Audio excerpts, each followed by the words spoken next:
As we come to the end of the year 2020, we thought it would be helpful to provide a year in review, detailing and showcasing all the work that our staff has accomplished over the last year. We are very proud of the work we have done, and we wanted to provide all of you a glimpse into some of the work that we will be embarking on in the year 2021. The Land Bank and County Trustee Program have seen great progress and success in 2020.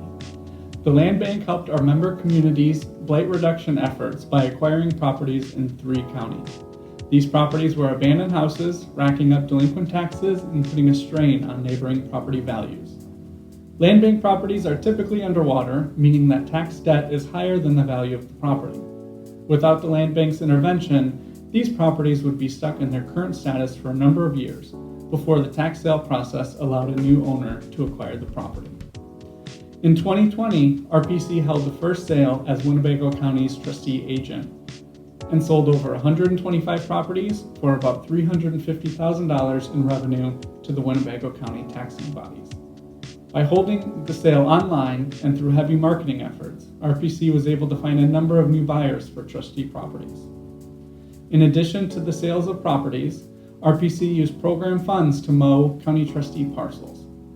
These parcels have never been mowed by the trustee program before, which is a relief to taxing bodies. By maintaining the properties to a minimum standard, the parcels are more attractive to buyers and are also no longer a blighting influence on the neighborhood. While tremendous progress has been made, there are still over 1,000 parcels in the county trustee program. Future success of neighborhood revitalization efforts will be contingent upon shrinking this number dramatically. The Land Bank and county trustee programs have been great implementation tools to assist with traditional planning efforts done by the RPC.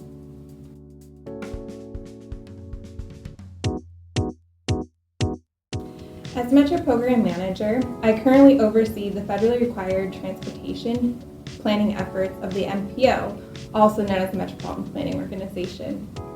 As well, I also assist in the environmental and land use planning efforts. The MPO has been working on several planning documents this year. Of particular note, MPO staff completed the 2050 Metropolitan Transportation Plan, or MTP. The 2050 MTP is a federally required document that addresses the multimodal transportation network from roadways to rail and bicycle facilities to public transit. The document covers a 30-year time span and provides a fiscally constrained list of regionally significant projects anticipated for that time span. Another exciting planning effort underway is related to electric vehicles. Over the past 2 years, the region has seen an increase of 144.5% in the number of electric vehicles registered.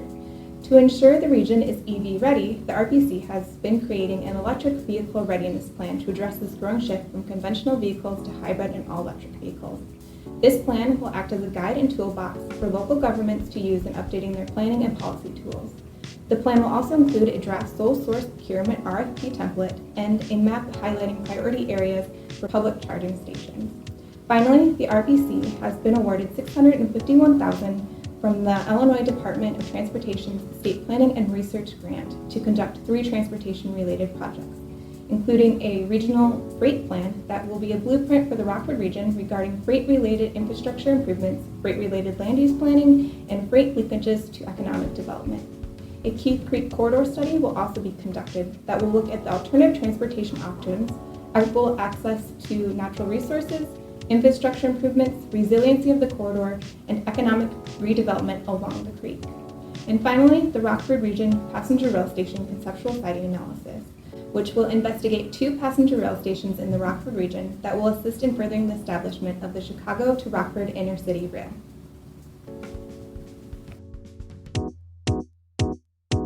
Much of my work in 2020 has focused on improving the criminal justice system in the region through the Winnebago County Criminal Justice Coordinating Council.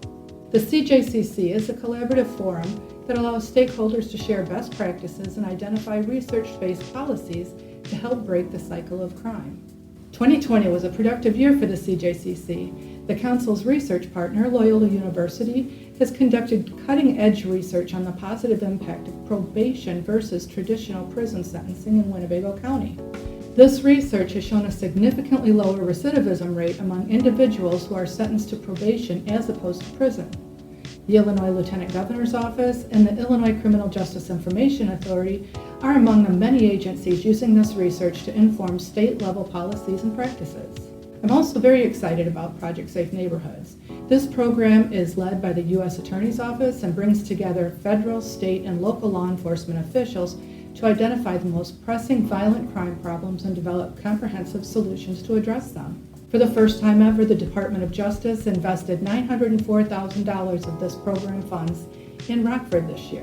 This grant will pay for prioritized enforcement and violent crime prevention. I've also conducted a SWOT analysis this year for the Winnebago County Sheriff's Office that will help the department leverage federal, state, and private funding related to jail programming. Looking forward, Region 1 will oversee a sequential intercept mapping of the criminal justice system with the goal of increasing access to mental health resources at each juncture of the system.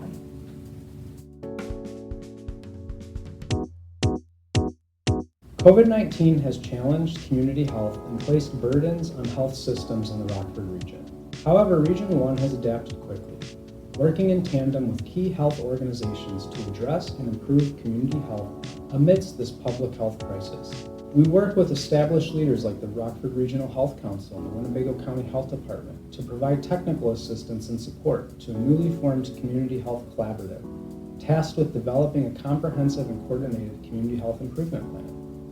We have also been providing contracted services to the newly formed Winnebago County Community Mental Health Board. These services include assistance in planning, communications, grant making, evaluation, and coordination. This work will help the Mental Health Board as it develops a 3-year strategic plan and grant-making process that will guide the distribution of mental health sales tax funds to improve mental health and substance abuse services in Winnebago County. It has been an honor to take on this challenge alongside these respected organizations and community leaders to offer support and leadership at a time when community health has never been more important.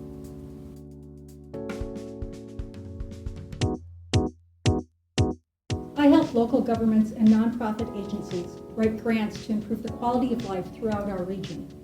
I've worked on many projects this year, but a few that I'm especially proud of involve public health and the arts. This spring, I helped Boone County win a $600,000 grant to combat opioid abuse. This 3-year grant, funded by the U.S. Department of Justice, allows the Belvedere Police Department to hire a community police officer to provide outreach and education to those affected by the opioid epidemic.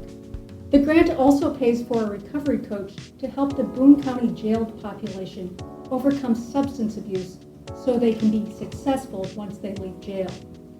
This grant builds upon the success of a separate $600,000 grant that Region 1 helped Boone County obtain in 2019. That grant provides complimentary opioid case management and treatment services. Another project I was excited to work on involves my passion for the arts and culture.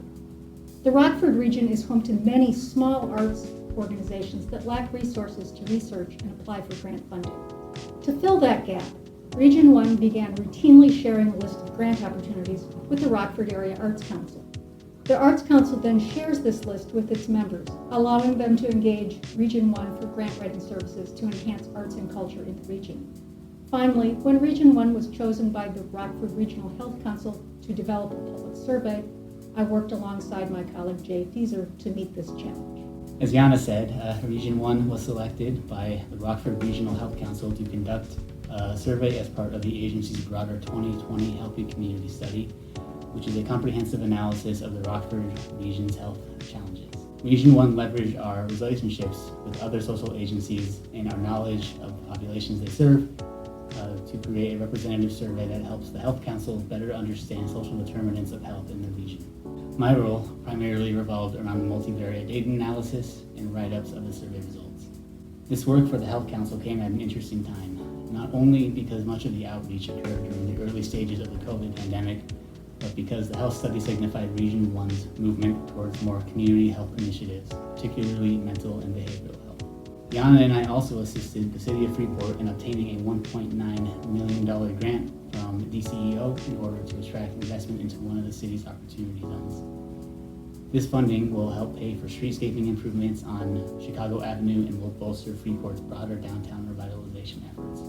Finally, one of the larger tasks I worked on this year was an update of the Comprehensive Economic Development Strategy, which we call CEDS for short. The CEDS is a 5-year economic roadmap for Winnebago, Boone, and McHenry counties that details how the region intends to diversify its economy and increase wealth and prosperity. For more on the CEDS, let me introduce Isaac Rivero. As Jay mentioned, the CEDS is a roadmap for the 3-county region that will guide our economic development efforts through 2025. The CEDS document is revised every 5 years and submitted for approval to the U.S. Economic Development Administration. Once the report is approved, the region is eligible for designation as an economic development district. The region can more easily win federal grants to further the economic goals that we've proposed with this designation. This year, Region 1 convened a steering committee of more than 36 individuals from private and public sectors and reached consensus around 6 broad economic development goals: infrastructure, sustainable development, regional collaboration, efficient business development, quality of life, and finally, tourism. Each goal in the CEDS report features underlying strategies and action steps. For example, one of the action steps under the infrastructure goal is to extend the necessary infrastructure to develop land at Irene Road and Interstate 90 for advanced manufacturing and logistics. Another action item involving quality of life is to continue pursuing downtown Rockford development projects, such as improvements to the BMO Harris Bank Center and the Coronado Performing Arts Center. The R1 board will be asked to approve the plan before it's submitted by December 31st to the US EDA for approval.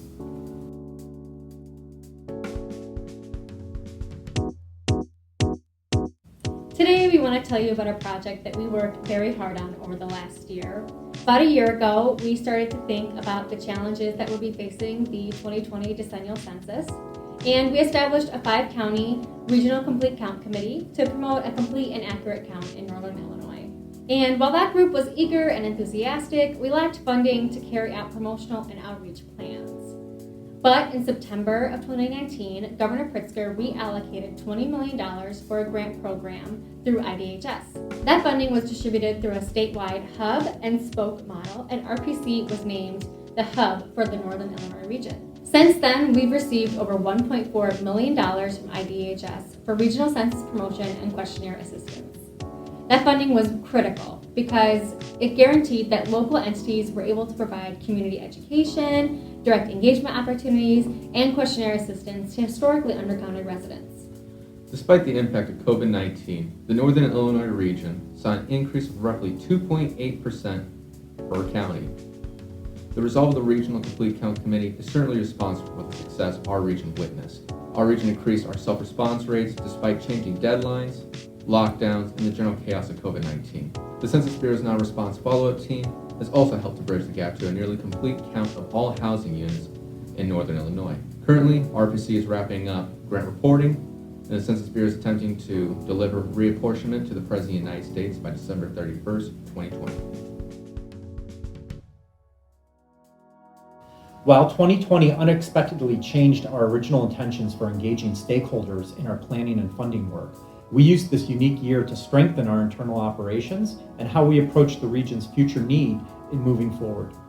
We have brought in a diverse amount of new subject matter expertise with new staff who have already added value to our existing work.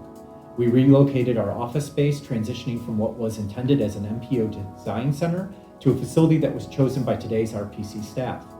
One thing that hasn't changed is our continued focus on the infrastructure needs of our region. Not just the infrastructure we need today, but deliberately looking ahead 5 to 30 years. When we talk about infrastructure, we no longer just mean roadways. Our approach to this region's future infrastructure encompasses all assets that allow for a competitive, integrated, and growing region. Water, road, rail, housing, energy, and even healthcare infrastructure are critical areas we need to focus on if we are going to achieve economic resiliency and sustain our region. We value all the support you have provided us under the stress of a pandemic, and I want to again invite your continued involvement in our work as we will all be better off for it.